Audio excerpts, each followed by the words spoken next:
carga contínua de porretadas, a que o infeliz não resistiu, rolando no chão, a gotejar sangue de todo o corpo. A chuva engrossava. Ele agora, assim debaixo daquele bate-bate, sem tréguas, parecia muito menor, minguava como se estivesse ao fogo. Lembrava um rato morrendo a pau. Um ligeiro tremor convulsivo era apenas o que ainda lhe denunciava um resto de vida. Os outros três não diziam palavra, arfavam, a bater sempre, tomados de uma irresistível vertigem de pisar bem a cacete aquela trouxa de carne mole e ensanguentada, que grunhia frouxamente a seus pés. Afinal, quando de todo já não tinham forças para bater ainda, arrastaram a trouxa até a ribanceira da praia e lançaram-na ao mar. Depois, arquejantes, deitaram a fugir, à toa, para os lados da cidade. Chovia agora muito forte. Só pararam no catete, ao pé de um quiosque. Estavam encharcados, pediram parati e beberam como quem bebe água. Passava já de 11 horas. Desceram pela praia da Lapa ao chegarem debaixo de um lampião. Jerônimo parou suando apesar do aguaceiro que caía. Aqui tem vocês, disse, tirando do bolso as 4 notas de 20.000 réis. 2 para cada um. E agora vamos tomar qualquer coisa quente em lugar seco. Ali há um botequim, indicou o Pataca, apontando a Rua da Glória. Subiram por uma das escadinhas que ligam essa rua à praia, e daí a pouco instalavam-se em volta de uma mesa de ferro. Pediram de comer e de beber e puseram-se a conversar em voz soturna, muito cansados. À 1 hora da madrugada o dono do café pô-los fora. Felizmente, chovia a menos. Os três tomaram de novo a direção de Botafogo, em caminho. Jerônimo perguntou ao Pataca se ainda tinha consigo a navalha do Firmo e pediu-lhe, ao que o companheiro cedeu sem objeção. É para conservar uma lembrança daquele bisbórria, explicou o cavouqueiro, guardando a arma. Separaram-se defronte da estalagem.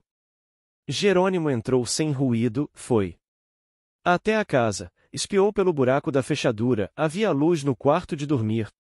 Compreendeu que a mulher estava à sua espera, acordada talvez, pensou. Sentir, vindo lá de dentro, o bodum azedo que ela punha de si, fez uma careta de nojo e encaminhou-se resolutamente para a casa da mulata, em cuja porta bateu devagarinho. Rita, essa noite, recolhera-se aflita e assustada. Deixará de ir ter com o amante. Mais tarde admirava-se como fizera semelhante imprudência. Como tivera coragem de pôr em prática, justamente no momento mais perigoso, uma coisa que ela, até aí, não se sentirá com ânimo de praticar. No íntimo respeitava o capoeira, tinha-lhe medo. Amara-o a princípio por afinidade de temperamento, pela irresistível conexão do instinto luxurioso e canalha que predominava em ambos, depois continuou a estar com ele por hábito, por uma espécie de vício que amaldiçoamos sem poder largá-lo, mas desde que Jerônimo propendeu para ela, fascinando-a com a sua tranquila seriedade de animal bom e forte, o sangue da mestiça reclamou os seus direitos de apuração, e Rita preferiu no europeu macho de raça superior. O cavouqueiro, pelo seu lado, cedendo às imposições mesológicas, enfarava a esposa, sua congênere, e queria a mulata, porque a mulata era o prazer. Era a volúpia, era o fruto dourado e acre destes sertões americanos, onde a alma de Jerônimo aprendeu lascívias de macaco e onde seu corpo porejou o cheiro sensual dos bodes. Amavam-se brutalmente, e ambos sabiam disso. Esse amor irracional e empírico carregara-se muito mais, de parte a parte, com o trágico incidente da luta, em que o português fora a vítima. Jerônimo aureolou-se aos olhos dela com uma simpatia de mártir sacrificado à mulher que ama, cresceu com aquela navalhada, iluminou-se com o seu próprio sangue derramado, e depois, a ausência no hospital veio a completar a cristalização do seu prestígio, como se o cavouqueiro houvera baixado a uma sepultura, arrastando atrás de si a saudade dos que o choravam. Entretanto, o mesmo fenômeno se operava no espírito de Jerônimo com relação a Rita, e arriscar espontaneamente a vida por alguém é aceitar um compromisso de ternura, em que empenhamos alma e coração, a mulher por quem fazemos tamanho sacrifício, seja ela quem for, assume de um só voo em nossa fantasia as proporções de um ideal. O desterrado, à primeira troca de olhares com a baiana, amou-a logo, porque sentiu nela o resumo de todos os quentes mistérios que os enlearam voluptuosamente nestas terras da luxúria. Amou-a muito mais quando teve ocasião de jogar a existência por esse amor, e amou-a loucamente durante a triste e dolorosa solidão da enfermaria, em que os seus gemidos e suspiros eram todos para ela. A mulata bem que o compreendeu, mas não teve ânimo de confessar-lhe que também morria de amores por ele, receou prejudicá-lo. Agora, com aquela loucura de faltar à entrevista justamente no dia em que Jerônimo voltava à estalagem, a situação parecia-lhe muito melindrosa. Firmo, desesperado com a ausência dela, embebedava-se naturalmente e vinha ao cortiço provocar o cavouqueiro. A briga arrebentaria de novo, fatal para um dos dois, se é que não seria para ambos. Do que ela sentirá pelo navalhista. Persistia agora apenas o medo, não como ele era dantes, indeterminado e frouxo, mas ao contrário, sobressaltado, nervoso, cheio de apreensões que a punham aflita.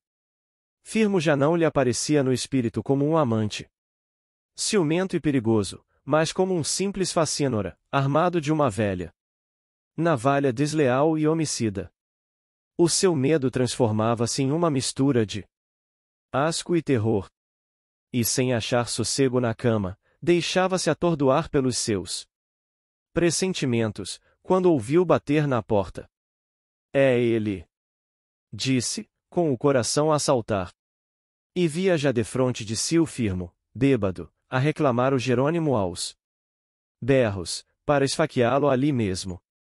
Não respondeu ao primeiro chamado. Ficou escutando. Depois de uma pausa bateram de novo. Ela estranhou o modo pelo qual batiam. Não era natural que o facínora procedesse com tanta prudência. Ergueu-se, foi à janela, abriu uma das folhas e espreitou pelas rótulas. Quem está aí? Perguntou a meia voz. Sou eu, disse Jerônimo, chegando-se. Reconheceu-o logo e correu a abrir. Como? É você, Jeromo? Xi. Fez ele, pondo o dedo na boca. Fala abaixo. Rita começou a tremer, e no olhar do português, nas suas mãos encardidas de sangue, no seu todo de homem ébrio, encharcado e sujo, havia uma terrível expressão de crime. Donde vens tu? Segredou ela. De cuidar da nossa vida. Aí tens a navalha com que fui ferido. E atirou-lhe sobre a mesa a navalha de Firmo, que a mulata conhecia como as palmas da mão. E ele está morto. Quem o matou? Eu. Calaram-se ambos.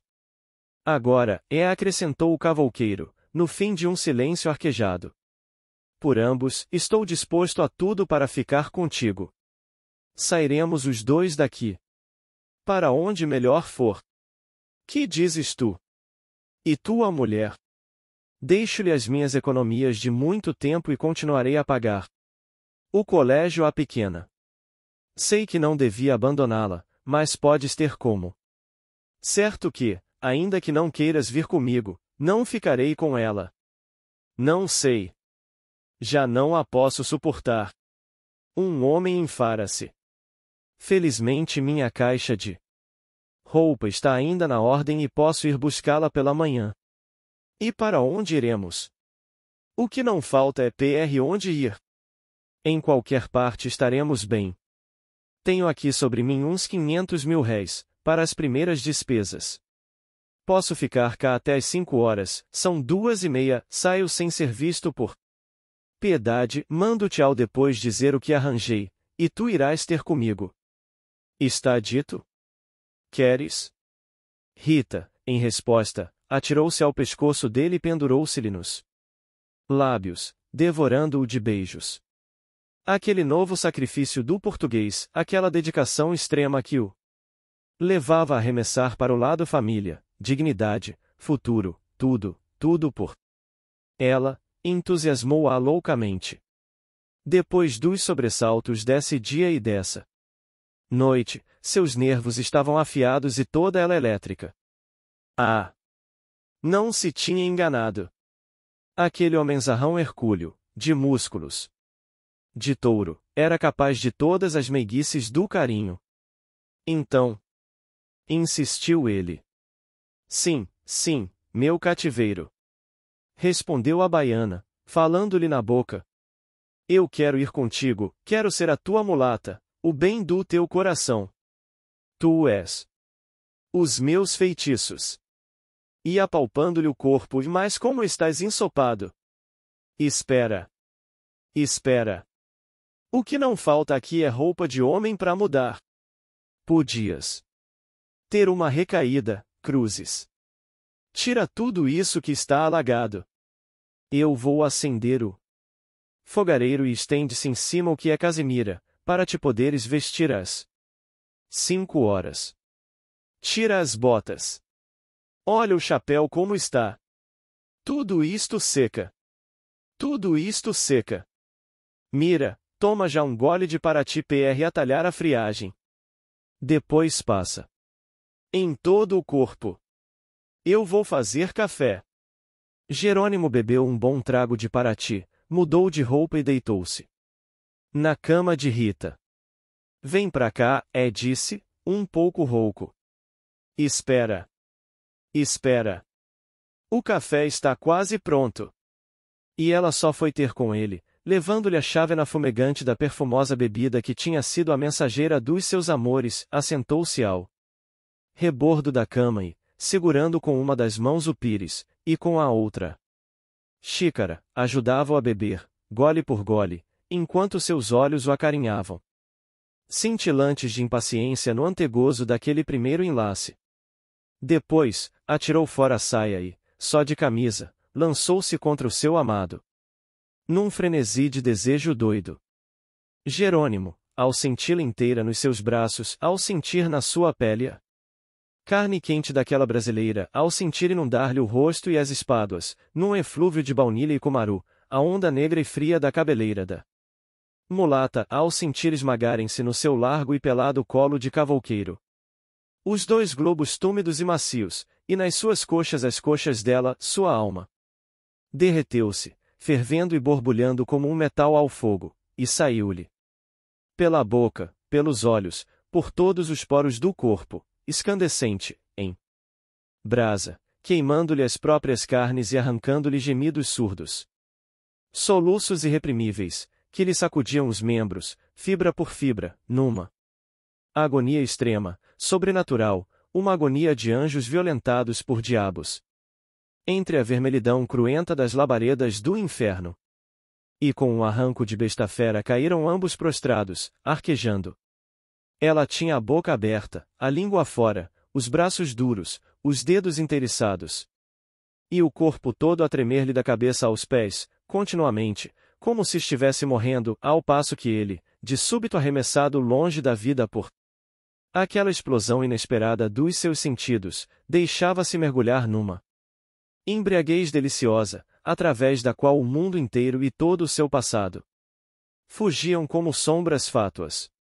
E, sem consciência de nada que o cercava, nem memória de si próprio, sem olhos, sem tino, sem ouvidos, apenas conservava em todo o seu ser uma impressão bem clara, viva, inextinguível, e o atrito daquela carne quente e palpitante, que ele em delírio apertou contra o corpo, e que ele ainda sentia latejar-lhe debaixo das mãos, e que ele continuava a comprimir maquinalmente, como a criança que, já dormindo, afaga ainda as tetas em que matou ao mesmo tempo a fome e a sede com que veio ao mundo.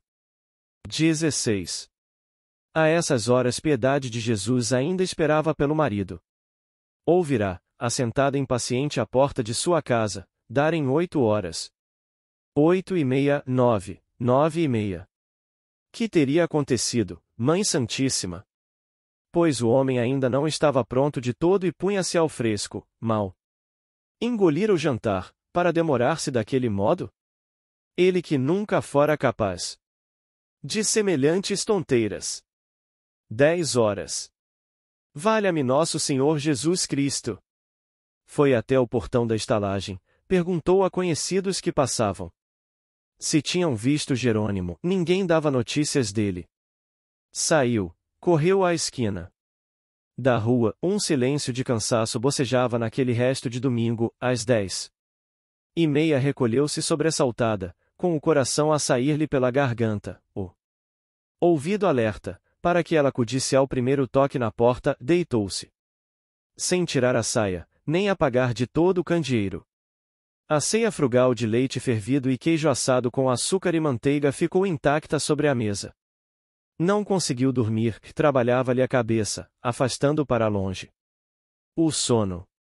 Começou a imaginar perigos, rolos, em que o seu homem recebia novas navalhadas. Firmo figurava em todas as cenas do delírio, em todas elas havia sangue. Afinal, quando, depois de muito virar de um para outro lado do colchão, a infeliz ia caindo em modorra, o mais leve rumor lá fora a fazia erguer-se de pulo e correr à rótula da janela. Mas não era o cavouqueiro, da primeira, nem da segunda, nem de nenhuma das vezes. Quando principiou a chover, Piedade ficou ainda mais aflita. Na sua sobreexcitação afigurava-se-lhe agora que o marido estava sobre as águas do mar, embarcado, entregue unicamente à proteção da Virgem, em meio de um temporal medonho. Ajoelhou-se defronte do oratório e rezou com a voz emaranhada por uma agonia sufocadora. A cada trovão redobrava o seu sobressalto. E ela, de joelhos, os olhos fitos na imagem de Nossa Senhora, sem consciência do tempo que corria, arfava soluçando. De repente, ergueu-se, muito admirada de se ver sozinha, como se só naquele instante dera pela falta do marido a seu lado. Olhou em torno de si, espavorida, com vontade de chorar, de pedir socorro. As sombras espichadas em volta do candeeiro, tracejando trêmulas pelas paredes e pelo teto, pareciam querer dizer-lhe alguma coisa misteriosa. Um par de calças, dependurado à porta do quarto, com um paletó e um chapéu por cima, representou-lhe de relance o vulto de um enforcado, a mexer com as pernas. Benzeu-se. Quis saber que horas eram e não pôde. Afigurava-se-lhe terem decorrido já 3 dias pelo menos durante aquela aflição. Calculou que não tardaria a amanhecer, se é que ainda amanheceria, se é que aquela noite infernal não se fosse prolongando infinitamente, sem nunca mais aparecer o sol. Bebeu um copo d'água, bem cheio, apesar de haver pouco antes tomado outro, e ficou imóvel, de ouvido atento, na expectativa de escutar as horas de algum relógio da vizinhança. A chuva diminuíra e os ventos principiavam a soprar com desespero. Lá de fora a noite dizia-lhe segredos pelo buraco da fechadura e pelas frinchas do telhado e das portas. A cada assobio a mísera julgava ver surgir um espectro que vinha contar-lhe a morte de Jerônimo. O desejo impaciente de saber que horas eram punha a doida. Foi à janela, abriu-a, uma rajada úmida entrou na sala, esfuziando, e apagou a luz. Piedade soltou um grito e começou a procurar a caixa de fósforos, aos esbarrões, sem conseguir reconhecer os objetos que tateava. Esteve a perder os sentidos, afinal achou-os. Fósforos, acendeu de novo o candeeiro e fechou a janela. Entrará-lhe um pouco de chuva em casa, sentiu a roupa molhada no corpo, tomou um novo copo d'água, um calafrio de febre percorreu-lhe a espinha, e ela atirou-se para a cama, batendo o queixo, e meteu-se debaixo dos lençóis, a tiritar. de febre. Veio de novo a modorra, fechou os olhos, mas ergueu-se logo.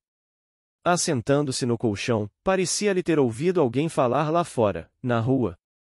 O calafrio voltou, ela, trêmula, procurava escutar. Se não enganava, distinguira vozes abafadas, conversando, e as vozes eram de homem, deixou-se ficar à escuta, concheando a mão atrás da orelha, depois ouviu baterem, não na sua porta, mas lá muito mais para adiante, na casa das Dores, da Rita. Ou da Augusta. Devia ser o Alexandre que voltava do serviço e quis ir ter com ele pedir-lhe notícias de Jerônimo. O calafrio, porém, obrigou-a a ficar debaixo das cobertas. Às 5 horas levantou-se de novo com um salto. Já havia gente lá fora.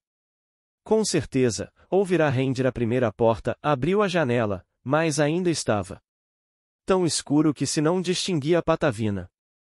Era uma preguiçosa madrugada de agosto, nebulosa, úmida, parecia disposta a resistir ao dia. Ó senhores!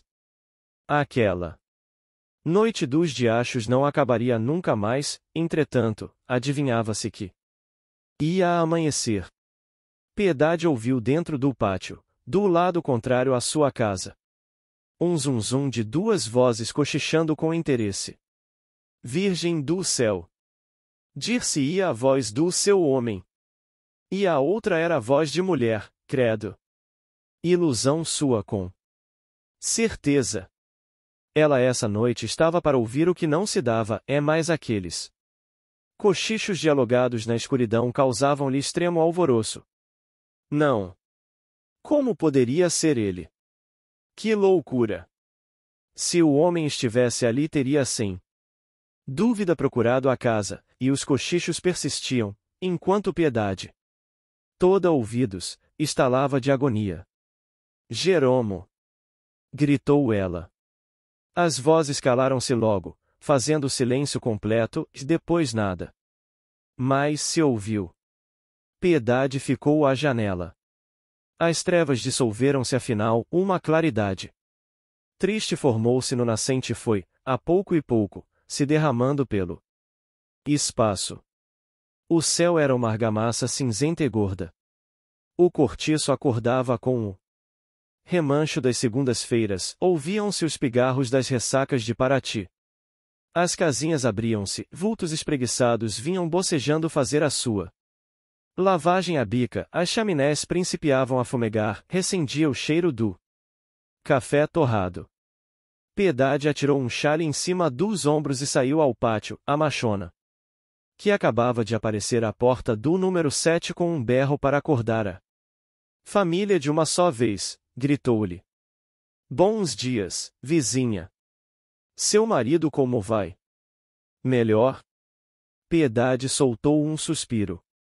Ai, não mo pergunte, é a senhora Leandra. Piorou, filha? Não veio esta noite para casa. Olha o demo. Como não veio? Onde ficou ele então? Cá está quem não lhe sabe responder. Ora já se viu? Estou com o miolo que é água de bacalhau. Não preguei olho durante a noite.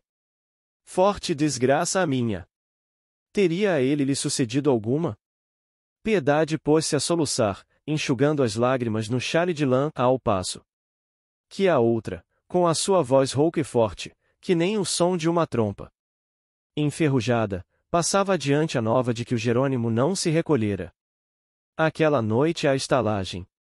Talvez voltasse para o hospital, e obtemperou Augusta, que lavava junto a uma tina gaiola do seu papagaio.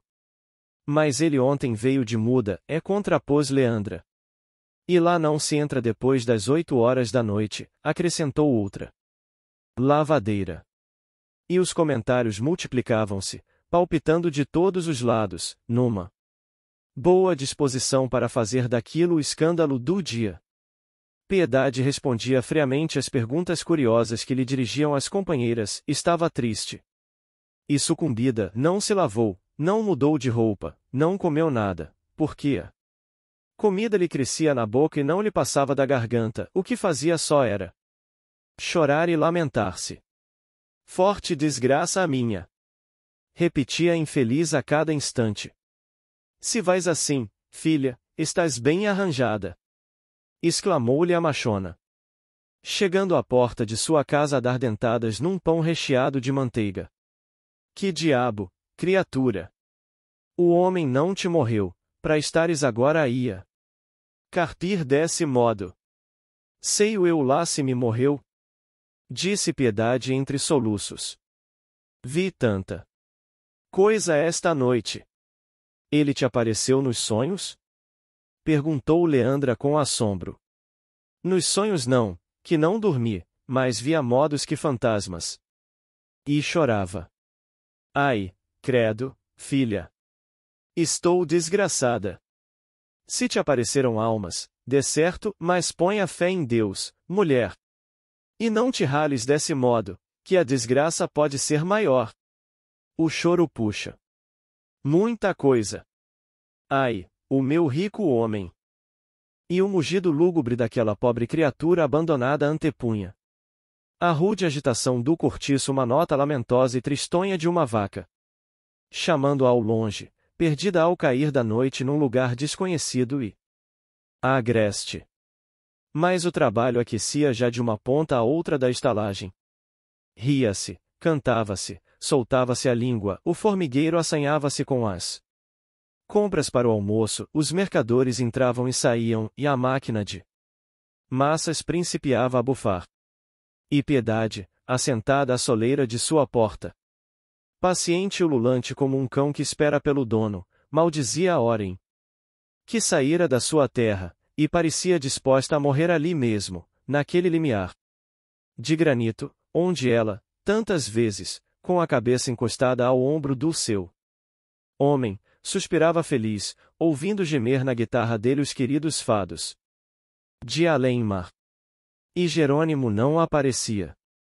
Ela ergueu-se finalmente, foi lá fora ao capinzal, pôs-se a andar agitada, falando sozinha, a gesticular forte. E nos seus movimentos de desespero, quando levantava para o céu os punhos fechados, dir-se-ia que não era contra o marido que se revoltava, mas sim contra aquela amaldiçoada luz alucinadora, contra aquele sol crapuloso, que fazia ferver o sangue aos homens e metia-lhes no corpo luxúrias de bode. Parecia rebelar-se contra aquela natureza alcoviteira, que lhe roubara o seu homem para dá-lo a outra, porque a outra era gente do seu peito e ela não. E maldizia soluçando a hora em que saíra da sua terra, essa boa terra. Cansada, velha como que enferma, essa boa terra tranquila, sem sobressaltos, nem desvarios de juventude. Sim, lá os campos eram frios e melancólicos, de um verde alourado e quieto, e não ardentes e esmeraldinos e afogados em tanto sol e em tanto perfume como o deste inferno, onde em cada folha que se pisa há debaixo um réptil venenoso, como em cada flor que desabotoa, e em cada moscardo que adeja há um vírus de lascívia. Lá, nos saudosos campos da sua terra, não se ouvia em noites de lua clara roncar a onça e o maracajá, nem pela manhã, ao romper do dia, rilhava o bando truculento das queixadas, lá não varava pelas florestas a anta feia e terrível, quebrando árvores, lá a sucuruju não chocalhava a sua campainha fúnebre, anunciando a morte, nem a coral esperava traidor ou viajante descuidado para lhe dar o bote certeiro e decisivo, lá o seu homem não seria anavalhado pelo ciúme de um capoeira, lá Jerônimo seria ainda o mesmo esposo casto, silencioso e meigo, seria o mesmo lavrador triste e contemplativo, como o gado que à tarde levanta para o céu de opala o seu olhar humilde, compungido e bíblico. Maldita a hora em que ela veio! Maldita! 1000 vezes maldita! E tornando à casa, Piedade ainda mais se enraivecia, porque ali defronte, no número 9, a mulata baiana, a dançadeira de chorado, a cobra assanhada, cantava alegremente, chegando de vez em quando à janela para vir soprar fora a cinza da fornalha do seu ferro de engomar, olhando de passagem para à direita e para a esquerda, a afetar indiferença pelo que não era de sua conta, e desaparecendo logo, sem interromper a cantiga, muito embebida no seu serviço. Essa não fez comentários sobre o estranho procedimento de mestre Jerônimo, nem mesmo quis ouvir notícias dele, pouco arredou o pé de dentro de casa e, nesse pouco que saiu, foi às pressas e sem dar trela a ninguém. Nada. Que as penas e desgostos não punham a panela no fogo. Entretanto, ela estava bem preocupada.